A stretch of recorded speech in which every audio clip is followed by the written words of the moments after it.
সোমনাথ জ্যোতির্লিঙ্গের কাহিনী। শিব পুরাণ অনুসারে সোমনাথ জ্যোতির্লিঙ্গ হল ভগবান শিবের প্রথম জ্যোতির্লিঙ্গ। এই মন্দিরটি গুজরাট রাজ্যের সৌরাষ্ট্র অঞ্চলে অবস্থিত। এই শিবলিঙ্গটি চন্দ্রদেব নিজেই প্রতিষ্ঠা করেছিলেন বলে মনে করা হয়। পুরাণে সোমনাথ জ্যোতির্লিঙ্গ প্রতিষ্ঠা সংক্রান্ত কাহিনীটি নিম্নরূপ। প্রজাপতি দক্ষ যখন তার ২৭টি কন্যাকে চন্দ্রমার সঙ্গে বিবাহ দেন, তখন তিনি খুব খুশি ছিলেন। দক্ষ মেয়েদেরকে স্ত্রী হিসেবে পেয়ে চন্দ্রমাও খুব সুন্দর হয়ে ওঠেন এবং চন্দ্রকে তাদের স্বামীরূপে পেয়ে দক্ষ কন্যারাও সুন্দরী হয়ে ওঠেন। চন্দ্রের ২৭ পত্নীর মধ্যে রোহিণী ছিলেন তার সবচেয়ে প্রিয়, যাকে তিনি বিশেষভাবে ভালোবাসতেন। তিনি তার অন্য স্ত্রীদের ততটা ভালোবাসতেন না। নিজেদের প্রতি চন্দ্রের এই উদাসীনতা ও অবহেলা দেখে রোহিণী ব্যতীত অন্য দক্ষ কন্যারা খুবই দুঃখিত হয়ে ওঠেন।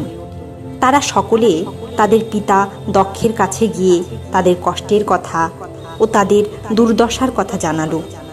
দক্ষ চন্দ্রের দুর্ব্যবহার শুনে খুবই দুঃখিত হন।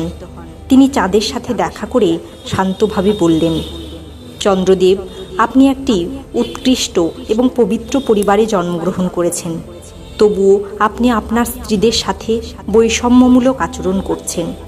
আপনার আশ্রয়ে থাকা অন্যান্য স্ত্রীদের প্রতি আপনার হৃদয়ে কেন বৈষম্যপূর্ণ আচরণ? আপনি কাউকে বেশি ভালোবাসেন, কাউকে কম ভালোবাসেন, কেন এমন করেন?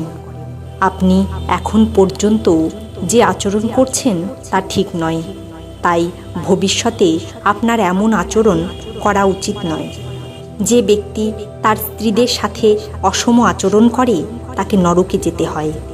এভাবে প্রজাপতি দক্ষ তার জামাই চন্দ্রমাকে ভালোবেসে বুঝিয়ে বললেন। এরপর প্রজাপতি দক্ষ ফিরে গেলেও চন্দ্রমা তার শ্বশুর প্রজাপতি দক্ষের কথা শোনেননি। রোহিণীর প্রতি তার চরম আসক্তির কারণে তিনি তার কর্তব্যকে অবহেলা করেছিলেন এবং তার অন্যান্য স্ত্রীদের কোনো যত্ন নেননি এবং তাদের সকলের প্রতি উদাসীন ছিলেন। আবার খবর পেয়ে প্রজাপতি দক্ষ খুব দুঃখ পেলেন। তিনি আবার চন্দ্রদেবের কাছে এসে ভালো নীতির মাধ্যমে তাকে বোঝাতে শুরু করলেন। দক্ষ চন্দ্রের কাছে ন্যায্য আচরণের প্রার্থনা করলেন। বারবার অনুরোধ করেও চন্দ্রমা যখন দক্ষের কথা শোনেননি, তখন তিনি তাকে অভিশাপ দেন।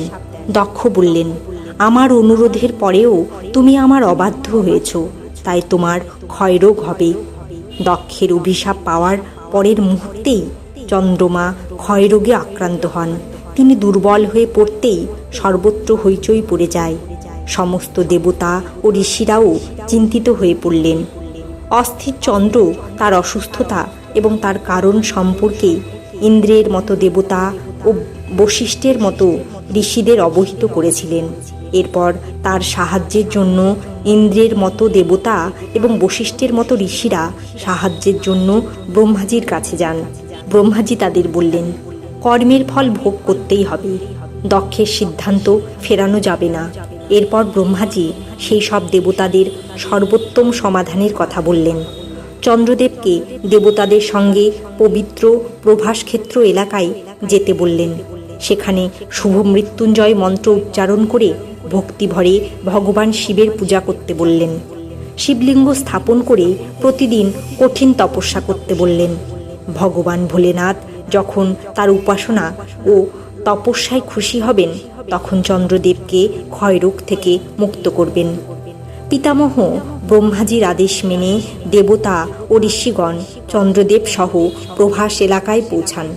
সেখানে চন্দ্রদেব ভগবান শিবের পূজা অর্চনা শুরু করলেন। তিনি মহামৃত্যুঞ্জয় মন্ত্র জপ করতে লাগলেন এবং ভগবান শিবের উপাসনায় মগ্ন হলেন। ব্রহ্মার আদেশ অনুসারে চন্দ্রমা ৬ মাস অবিরাম তপস্যা করেন। ১০ কোটি মহামৃত্যুঞ্জয় মন্ত্র জপ এবং ধ্যান করে চন্দ্রমা সেখানে অবিচল দাঁড়িয়ে রইলেন। ভক্তবৎসল ভগবান শঙ্কর তার তীব্র তপস্যায় সন্তুষ্ট হন। তিনি চাঁদকে বললেন, চন্দ্রদেব, যে জন্য আপনি এই কঠোর তপস্যা করছেন, আপনার সেই ইচ্ছার কথা বলুন। আপনার ইচ্ছানুযায়ী আমি আপনাকে সেরা বর দেব। চন্দ্রদেব বললেন, হে মহাদেব, দয়া করে আমার সমস্ত অপরাধ ক্ষমা করুন এবং আমার শরীর থেকে এই ক্ষয়রোগ দূর করুন। ভগবান শিব তখন বললেন, চন্দ্রদেব, আপনার জ্যোতি একটি পক্ষ থেকে দিনে দিনে হ্রাস পাবে, আবার অন্য পক্ষে এটি দিনে দিনে বাড়তে থাকবে। এভাবে আপনি সুস্থ ও জনসম্মানের যোগ্য হয়ে উঠবেন। শিবের আশীর্বাদ পেয়ে চন্দ্রদেব খুব খুশি হলেন। তিনি ভক্তিভরে শঙ্করের প্রশংসা করলেন এবং নিরাকার শিব তার দৃঢ় ভক্তি দেখে জ্যোতির্লিঙ্গ রূপে আবির্ভূত হন এবং সোমনাথ জ্যোতির্লিঙ্গ নামে বিশ্বে প্রসিদ্ধ হন।